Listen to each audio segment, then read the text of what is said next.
Susumbatan ka ba ni Jesus? Mabiyayang araw ng Martes Kapanalig, kapistahan ngayon ni San Camilo de Lelis, isang pari. Sister Rose agtara po ng Daughters of St. Paul para sa mabuting balita. Magnilay tayo sa Ebanghelyo ayon kay San Mateo.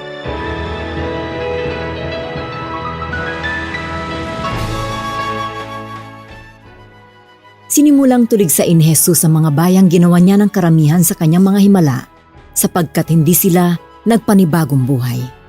Sawimpalad kayong mga bayan ng Corosain at Bethsaida. Kung sa Tiro at Sidon nangyari ang mga himalang naganap sa piling nyo, nagsisisana silang may abo at sako. Kaya sinasabi ko sa inyo, mas magiging mag-aampa ang sasapitin ng Tiro at Sidon sa araw ng paghuhukom kaysa inyo. At ikaw naman, Capernaum, itataas ka ba sa langit? Hindi, itatapong ka sa kaharian ng mga patay. Sapagkat kung sa Sodom nangyari ang mga himalang naganap sa iyo, narito pa sana ngayon ang Sodom.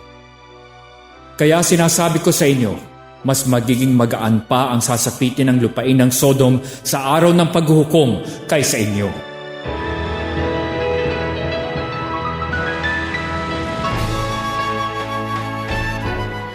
Isinulat ni Sister Teresita Burias ng Daughters of St. Paul ang pagninilay.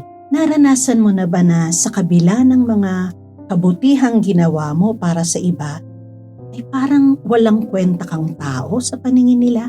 Ganito mismo ang karanasan ng ating Panginoong Hesus sa bayan ng Chorazin, Bethsaida at Capernaum, kung saan nangaral siya ng mabuting balita, nagpagaling ng mga may sakit, gumawa ng milagro, nagpalayas ng mga demonyo, at marami pang mga kabutihan sa mga taong naroroon. Subalit nagumon sila sa pagkakasala, masasamang bisyo, kapalaluan, at mga makamundong mga bagay. Sarado ang mga isip at puso nila sa panawagan ng Panginoon na magbagong buhay. Ang salita ni Jesus na, "Woe to you" o "Sumpain kayo", ay hindi panunumpa sa kanila, kundi isang babala na kung sila ay makikinig sa salita ng Diyos at magbagong buhay, tunay nga silang mapapahamak. Tinatawag tayo at inaanyayahan ng Diyos na magpakumbaba at magbalik loob sa Kanya. Mahalagang paalala ito na huwag nating baliwalain ang mga biyayang ibinibigay sa pang-araw-araw nating buhay. Naway buksan natin ang ating puso sa Kanyang awa, pag-ibig at salita. Manalangin tayo. Panginoon, talagang mahirap talikdan ang mga kasalanan, ngunit naniniwala ako sa grasya na kaloob ng Espiritu Santo.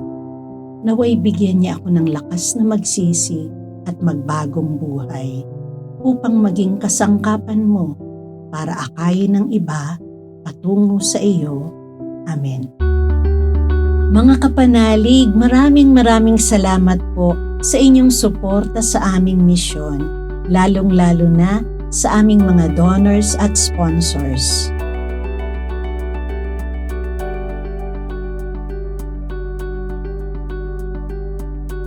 Subscribe, like, share, and follow po lines sa aming social media accounts. Patuloy po kaming humihingi ng inyong tulong upang maipagpatuloy ang programang ito. Maaari po ninyong ipadala ang inyong love offerings at donasyon sa aming donations channels. Ipadala po ninyo ang inyong mga intensyon at kahilingan at makakaasa kayo na isasama namin kayong lagi sa aming panalangin araw-araw. Ito pong muli si Sister Rose na nag-aanyaya sa inyong manalangin kay San Benito.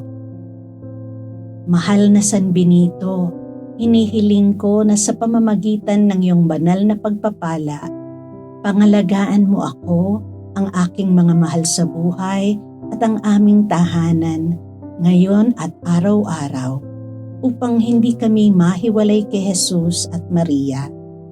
Iligtas mo kami sa lahat ng tukso, espiritual na pang-aapi at pisikal na karamdaman.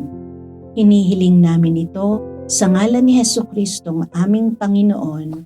Amen.